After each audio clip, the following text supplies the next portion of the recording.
Franchement, la médaille, on y pense tous les jours. Ça nous hante en fait, cette médaille, quoi, pareil. C'est notre motivation quand les moments difficiles sont là, donc on y pense forcément tous les jours. On change strictement rien, Romain. Allez, faut y aller tout de suite. Je sais que t'es dans le rouge, c'est volontairement là-dessus, mec. 3. La tête. 4. 5. Et 7. Super. Excellent, mon gars. C'était idiot, j'adore. Excellent.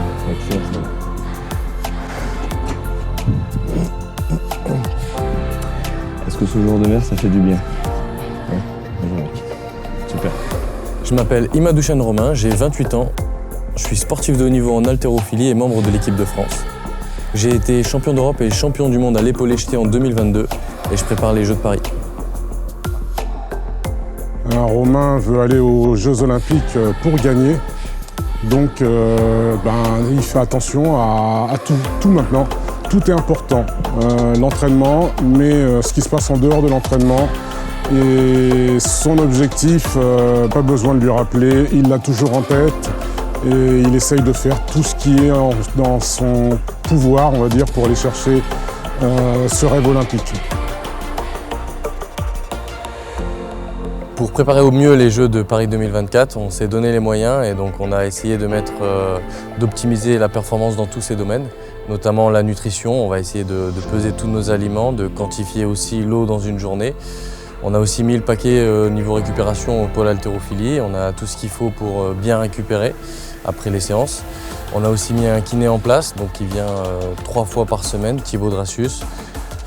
Côté sommeil aussi, on essaye d'optimiser vraiment tous les facteurs de performance. Il est très attentif, que ce soit avant ou après l'entraînement. Les soins sont devenus encore plus importants qu'avant parce que ça lui permet d'être à son maximum sur chaque séance. Voilà, moi je trouve que l'état d'esprit est bon, il faut que ça reste comme ça jusqu'au bout. Pour ma part, le point de faiblesse étant les genoux, on essaie de mettre l'accent là-dessus. On va faire du dry needling pour relâcher un petit peu les quadriceps. Ça peut être du T-car, ça peut être des ondes de choc. On a tout ce qu'il faut ici pour se soigner. C'est la contraction consciente, tu vois. Voilà, c'est ça. Toujours en rotation. Les soins depuis des générations, c'est beaucoup de récupération, donc ça va être des massages de récupération par exemple. Ça c'est plutôt quand on est sur un retour au calme, donc en fin de journée. Ça va dépendre aussi si on est en période de stage ou d'entraînement sur une semaine hebdomadaire à l'INSEP, ça peut varier. Donc voilà, il y a de la récupération, ça peut être des étirements, ça peut être des levées de tension, traitement donc des douleurs un petit peu musculaires, myofaciales. Donc on a un panel d'outils qu'on peut utiliser.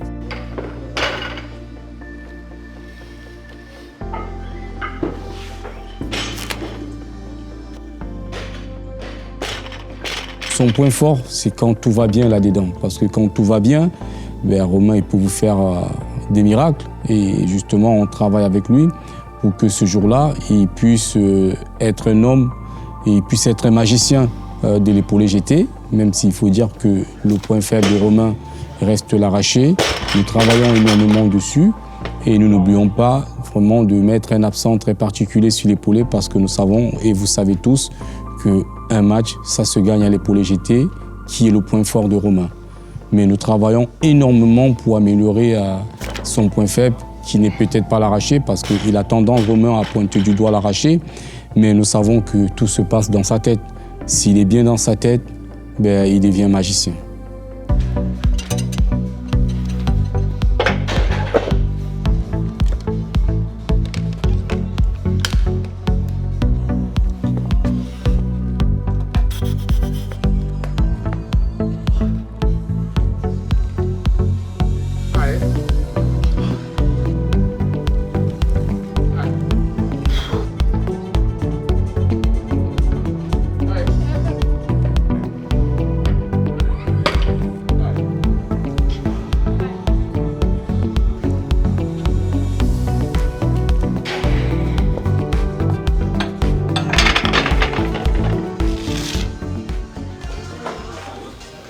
Partir la première. Et sinon, tu laisses un peu partir le bassin. La deuxième, ça rattrape bien. Pour moi, l'arraché, c'est une faiblesse aujourd'hui encore. On y travaille pour que ça devienne un point fort. On y travaille même tous les jours. L'épaulé jeté, qui est un point fort chez moi, il va falloir le renforcer si on veut aller chercher ce titre à Paris. Mais ça reste possible. Trajectoire, orteil. Trajectoire, orteil. T'as juste ça à penser. Et pas de bend down, ok? Allez, on est placé. On est très solide. Avec la pointe de pied, c'est parfait. Non, pointe de pied. Hop! Yes, parfait. Alors comment conjuguer vie personnelle et de sportif de haut niveau? Je pense que c'est la question la plus difficile un peu pour les sportifs. On essaye de faire au mieux, on essaye d'avoir des temps qui sont, où on ne pense pas du tout à la discipline et où la pression n'agit pas sur nous. Mais je pense que c'est la partie la plus difficile à gérer. Ce qui peut être un petit peu compliqué et ce qui est aussi un avantage pour ma part, c'est que j'ai ma copine qui est aussi membre de l'équipe de France et qui est aussi en course pour les Jeux Olympiques. Donc forcément à la maison ça parle un petit peu haltérophilie. Donc on essaye de bien distinguer les deux mais c'est toujours particulier. En tout cas pour moi, c'est vraiment une chance de partager mon quotidien avec lui. Je sens que ça m'apporte énormément. D'avoir rencontré Romain, ça a été un game changer, comme on dit. Ça m'a vraiment ouvert les yeux sur mes objectifs olympiques. Il m'a beaucoup apporté et je pense que les deux choses qui m'ont apporté le plus, ça a été le rêve et la discipline. En fait, je pense que je m'entraînais dur, j'ai toujours travaillé avec un objectif olympique, mais j'ai eu beaucoup de mal à croire en moi. Et c'est vrai que Romain, ça a été la première et la seule personne qui a réussi à vraiment à faire naître en moi cette flamme en fait, qui m'anime tous les jours maintenant. Et surtout, quelque chose d'important et d'essentiel, en fait, c'est la discipline. C'est-à-dire que j'avais la motivation, j'avais l'envie, mais en fait, la discipline de tous les jours, mettre les petits pourcents pour atteindre notre objectif final, c'est hyper important. Et tout ça, je n'avais pas cette maîtrise-là et qui m'a apporté. Et c'est vrai que du coup, partager mon quotidien avec Romain, ça m'a apporté cette discipline de bien manger, bien prendre les compléments alimentaires, bien se reposer, en fait tout un cadre. Et ça me tire vers le haut énormément en fait. Étant un sport individuel, je pense que la notion de collectif et d'équipe est tout autant importante. Je pense que cette médaille, il faut aller la chercher tous ensemble et je pense qu'une unité ne fera pas la différence. L'état d'esprit de Marie, en ce moment, on va dire que c'est un peu... elle a du mal à se projeter, tout simplement parce qu'elle revient de blessure. Elle a passé 4 mois à traiter ses genoux. Et là, on revient progressivement sur un travail technique. Elle est consciente de l'enjeu. Elle s'entraîne au quotidien très dur malgré des douleurs qui sont très gênantes et qui l'empêchent vraiment de pouvoir s'exprimer.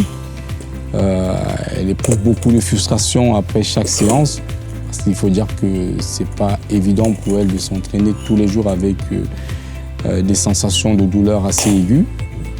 Mais c'est une guerrière, voilà. Elle est très ambitieuse et elle est prête à souffrir encore plus pour pouvoir être au rendez-vous le 9 août. Les Jeux, ça se prépare pas en un jour, en 4 ans.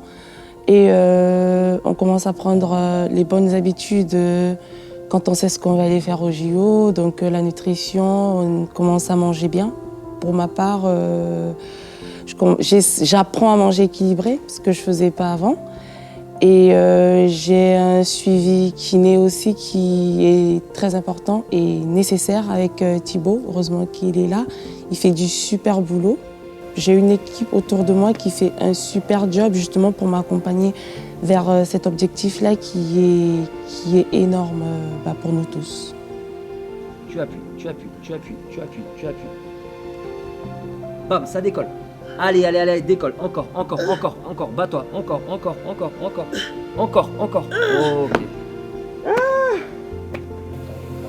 Je crois que je suis morte. C'est dur. C'est compliqué. C'est horrible. Oh là là. Marie-Jo revient, on va dire, elle était blessée au genou. On a fait ce qu'il fallait.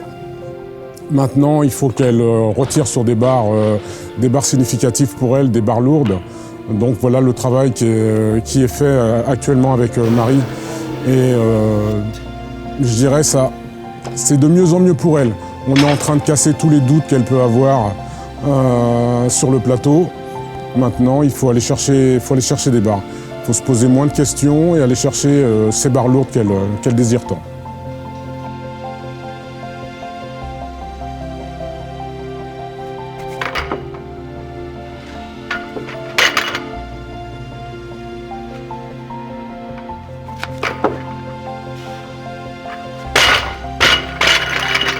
Tout seul, on va plus vite et ensemble, on va plus loin.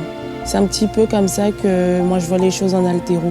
On ne va pas loin sans les autres. On n'est rien sans les autres en fait. On a toujours besoin de son équipe, de ses collègues, s'entraîner ensemble, se soutenir, se dire allez. C'est un plus justement dans l'objectif qu'on a à atteindre.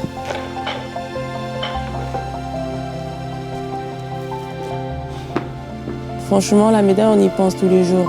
Au réveil, quand on sort de la chambre, quand on vient à la salle, quand on rentre à l'INSEP avec le chrono du nombre de jours qui nous reste, quand on fait une séance, qu'elle a été bonne ou mauvaise, franchement, on y pense toujours à cette médaille, cette fameuse médaille. Quand on a mal, peu importe où, on y pense. Ça nous hante en fait, cette médaille quoi, à Paris, honnêtement. Oui, forcément, la médaille, on y pense tous les jours. Je pense que c'est notre motivation quand les moments difficiles sont là, donc on y pense forcément tous les jours.